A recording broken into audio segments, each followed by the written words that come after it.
खुदा बाप और बेटे और उल कुदस के नाम से आमीन। अजीज़ो, आइए हम खुदावंद अपने खुदा का शुक्र करें जिसने आज का ये खूबसूरत दिन हमारी ज़िंदगी में बढ़ा दिया। तो आइए अजीज़ो, हम आज के दिन का आगाज़ बाइबल मुक़द्दस की तलावतों से करते हैं। आज की पहली तलावत मीका नबी की किताब, उसका दूसरा बाब, पहली 5 आयात। उन पर अफसोस जो बदकिरदारी के मंसूबे बांधते और अपने पलंग पर शरारत की तदबीरें ईजाद करते हैं। वो सुबह होते ही उन्हें अमल में लाते हैं, क्योंकि ये उनके इख्तियार में है। वो लालच करके खेतों को ज़ब्त करते और घरों को छीन लेते हैं। वो आदमी और उसके मकान पर, हाँ मर्द और उसकी मिरास पर जुल्म करते हैं। इसलिए खुदावंद यूं फरमाता है कि देख, मैं इस नस्ल पर ऐसी आफत लाने की तदबीर करता हूँ जिससे तुम अपनी गर्दन ना बचा सकोगे और तुम गर्दन कशी से ना चलोगे, क्योंकि वक्त बुरा होगा। उस रोज़ तुम पर एक मसल लाई जाएगी और एक पुरदर्द मरसिया गाया जाएगा और कहा जाएगा कि हम बिल्कुल हलाक हो गए हैं। मेरी उम्मत का बखरा बदल गया है, वो मुझसे कैसे जुदा हो गया है। हमारे खेत बागी को बांट दिए गए हैं, इसलिए तेरा कोई ना होगा जो खुदावंद की जमात में पैमाइश की डोरी डाले। पाकलाम का पढ़ा और सुना जाना हम सब के लिए बाइस बरकत हो। खुदा का शुक्र हो।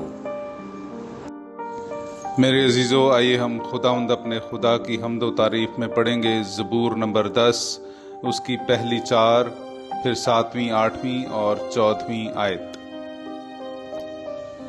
है खुदावंद, तू क्यों दूर खड़ा है? तंगी के आयाम में क्यों छुप जाता है? जबकि शरीर मगरूर होता है तो मिस्कीन जल जाता है और वो उन्हीं मंसूबों में गिरफ्तार हो जाता है जो उसने बांधे हैं। क्योंकि शरीर अपनी नफसानी ख्वाहिश पर फख्र करता है और लुटेरा कुफर बकता और खुदावंद की इहानत करता है। शरीर तकब्बुर से कहता है कि वो इंतकाम नहीं लेगा। उसका सारा ख्याल ये है कि कोई खुदा है ही नहीं। उसका मुंह लानत और मकर और दगा से भरा है और उसकी जुबान के नीचे फसाद और शरारत है। वो देहात की कमीनगाह में बैठता है, वो पोशीदा मुकामों में मासूम को कत्ल करता है।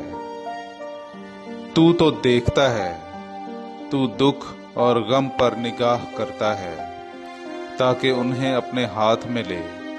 मिस्कीन अपने आप को तेरे सुपुर्द करता है, यतीम का मददगार तू ही है। पाकलाम का पढ़ा और सुना जाना हम सब के लिए बाइस बरकत हो। खुदा का शुक्र हो।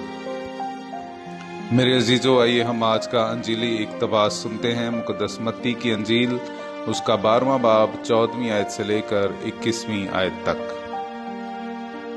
तब फरीसियों ने बाहर जाकर उसके खिलाफ मशवरा किया कि उसे किस तरह हलाक करें। पर यीशु ये जानते हुए वहां से चला गया और बहुत से लोग उसके पीछे हो लिए और उसने उन सब को शिफा बख्शी और उन्हें ताकीद की कि मुझे जाहिर ना करना, ताकि जो इशाया नबी की मार्फत कहा गया था वो पूरा हो कि देखो मेरा खादिम जिसे मैंने चुन लिया, मेरा महबूब जिससे मेरी जान खुश है।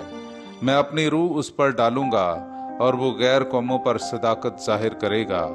ये ना झगड़ा करेगा ना शोर, और बाजारों में कोई उसकी आवाज ना सुनेगा। ये मसले हुए सरकंडे को ना तोड़ेगा और टिमटिमाती बत्ती को ना बुझाएगा, जब तक कि वो इंसाफ को फतह ना बख्शे। और उसके नाम पर गैर कौमें भरोसा रखेंगी।